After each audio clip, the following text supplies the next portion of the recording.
अस्सलाम वालेकुम। मैं हूं मोहम्मद शहजाद और आप देख रहे हैं मुसाफिर हूं यारो। तो आज की वीडियो उन दोस्तों के लिए है जो यूरोप का वीज़ा अप्लाई करना चाहते हैं, शेंजन वीज़ा, या जो रिफ्यूज़ हो चुके हैं, इनका वीज़ा डिनाइड हो चुका है, उनके लिए आज की वीडियो काफ़ी इम्पॉर्टेंट हो सकती है। तो आखिर तक वीडियो देखें और इंशाल्लाह आपको अच्छी गाइडेंस मिलेगी।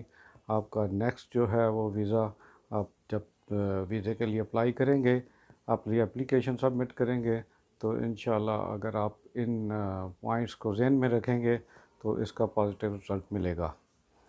तो बहुत सारे दोस्त जो हैं वो जो वीज़ा अप्लाई करना चाहते हैं या जिनके रिजेक्ट हो चुके हैं, तो मोस्टली मुख्तलिफ़ मीन्स ऑफ कम्युनिकेशन से वो पूछते हैं कि कौन सा मुल्क जो है वो वीज़ा देने में इजी है, किस मुल्क का वीज़ा आसानी से मिल जाता है।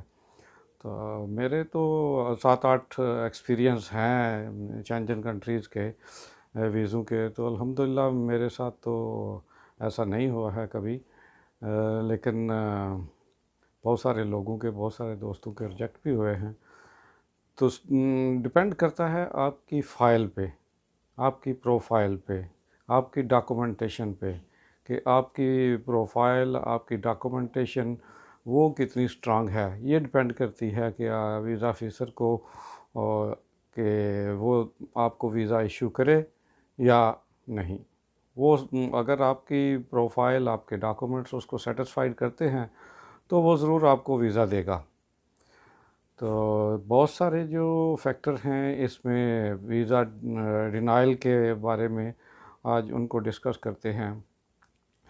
तो इसमें काफ़ी सारे पॉइंट हैं, मैं भी इस एक वीडियो में जो है ना वो मैं ना कवर कर सकूं।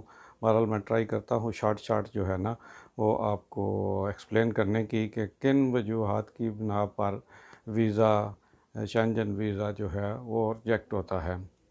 पहले नंबर पे है जो है रिस्क असेसमेंट। वीज़ा ऑफिसर जो है वो रिस्क असेसमेंट करता है इनके।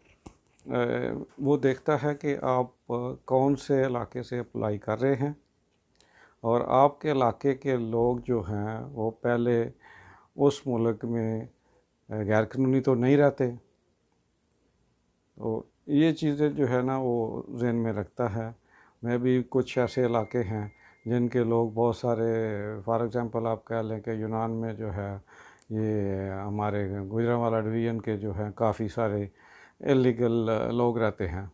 तो वो वीज़ा देने वाला जो है ऑफिसर वो इस बात को ज़हन में रखेगा और वीज़ा देने से पहले ये सोचेगा कि ये लोग भी जाके तो कहीं स्लिप तो नहीं हो जाएंगे।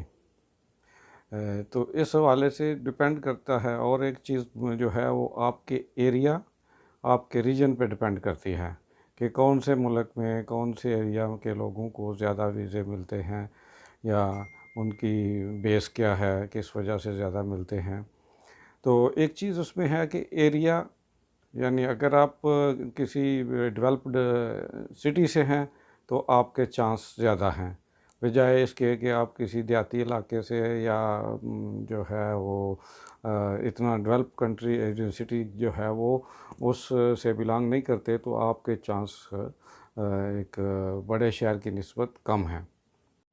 अगर रीजन वाइज कंपैरिजन करें, इंडिया, चाइना, बांग्लादेश, श्रीलंका वगैरह का, तो चाइना का रिफ्यूज़ल रेट कम है, इंडिया का पाकिस्तान से कम है, पाकिस्तान का बांग्लादेश से कम है। यानी बांग्लादेश और अफ़गानिस्तान का जो है वो सबसे कम है। यानी वीज़ा ऑफिसर जो है उसको ये चीज़ उसके ज़हन में है कि अफ़गानिस्तान के लोग जाएंगे विज़िट पे तो वो वापस नहीं आएंगे। उसके बाद पाकिस्तान के लोग अगर जाएंगे तो वो भी उधर ही स्लिप हो जाएंगे। यानी जो मेजॉरिटी है वो स्लिप हो जाएगी। उसके बाद इंडिया और बांग्लादेश, ये भी इसी हिसाब से वो देखेंगे कि इनके जो है एवरेज, वापस आने की एवरेज क्या है, फिर उस हिसाब से उसको देख के बंदे की जो वैल्यूएशन करेंगे, उसकी एप्लीकेशन की, उसके बैंक स्टेटमेंट की, उसकी प्रॉपर्टी की, उसकी जॉब की, सोशल स्टेटस की, तो ये सारी चीज़ें देख के तो फिर वो जो है ना वीज़ा इशू करते हैं। तो ये चीज़ जो है उनके पेश नज़र होती है रिस्क असेसमेंट में, कि इस कंट्री के लोगों को अगर हम वीज़ा देंगे तो इनकी वापसी के चांस कितने हैं।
और आपके अकाउंट में क्रेडिट उतनी होनी चाहिए जितनी आपने लेटर में लिखी है। ज़्यादा हो तो कोई बात नहीं है, मतलब इतनी ज़्यादा भी नहीं कि चलो कुछ ओवर टाइम वगैरह है, कुछ बोनस है, इस तरह की जो है वो जस्टिफाइबल है। लेकिन अगर आपकी जो है वो सैलरी आपने लिखी हुई है, फॉर एग्ज़ाम्पल आपने 70-80 हज़ार लिखी हुई है, आपके अकाउंट में आ रही है 20 हज़ार 30 हज़ार, तो वो वीज़ा वो डाउटफुल हो जाएगा कि ये डॉक्यूमेंट ठीक नहीं है, सैलरी लेटर या कंपनी का लेटर ये फेक है। तो फेक या फॉर्ज या जो है वो जाली कह लें आप, डॉक्यूमेंट्स सबमिट करने से परहेज़ करें। हमारा पर्सनल एक्सपीरियंस भी है कि एक दोस्त के ऐसे कुछ डॉक्यूमेंट्स किए थे, मतलब लेकिन वो उसका वीज़ा भी रिजेक्ट हो गया था, बल्कि वो तो बच गया था।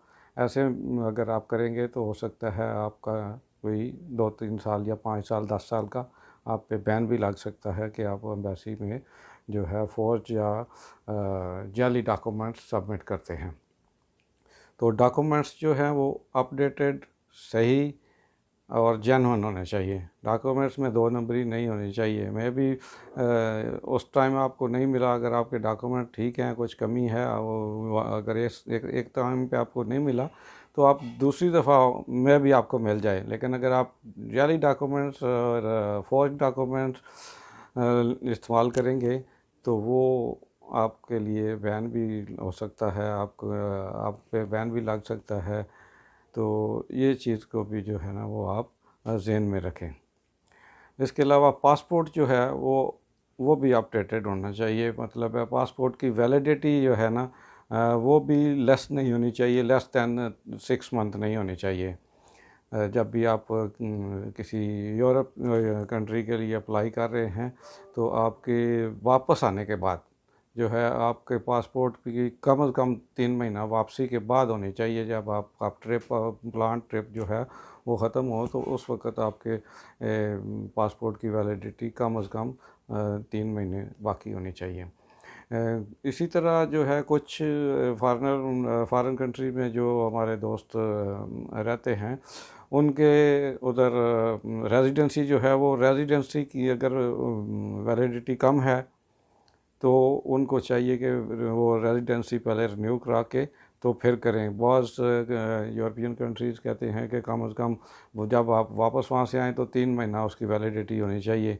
ये हमारा पर्सनल एक्सपीरियंस भी है। एक दोस्त की तकरीबन कोई 1 हफ़्ता कम था 3 महीने से, तो उसका उनने होल्ड किया था कि आप ये रिन्यू करके हमें भेजें तो आप वीज़ा इशू करते हैं, लेकिन वो इन टाइम जो है ना रिन्यू नहीं हो सकी थी तो उसका वीज़ा भी जो है वो रिजेक्ट हो गया था। तो मोस्टली मैं शेयर करता हूँ अपने पर्सनल एक्सपीरियंस या जो मेरे कोलीग्स हैं, मेरे दोस्त हैं, उनके साथ जो कुछ वाक़यात होते हैं मैं उनकी ज़्यादातर जो है ना वो शेयर करता हूँ एक्सपीरियंस।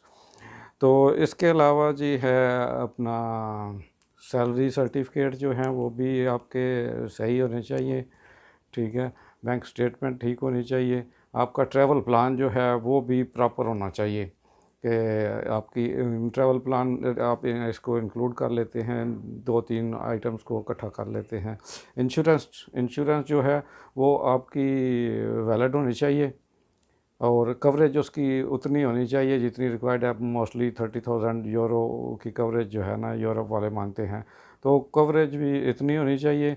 और जिस कंपनी से आप ले रहे हैं ये भी मेक श्योर करें कि वो कंपनी जो है वो यूरोप में कवरेज देती है, एलिजिबल है या नहीं, और वैलिड होनी चाहिए। जितने दिन के लिए आप जा रहे हैं उतने दिन में वो जो है ना आपका प्लान की ट्रिप प्लान जो है वो कवर होना चाहिए उन दिनों के लिए। ये ना हो कि आप मतलब 10 दिन के लिए जा रहे हैं तो आप इंश्योरेंस 5 दिन की दे रहे हैं, ये भी वीज़ा रिजेक्शन की एक रीज़न हो सकती है।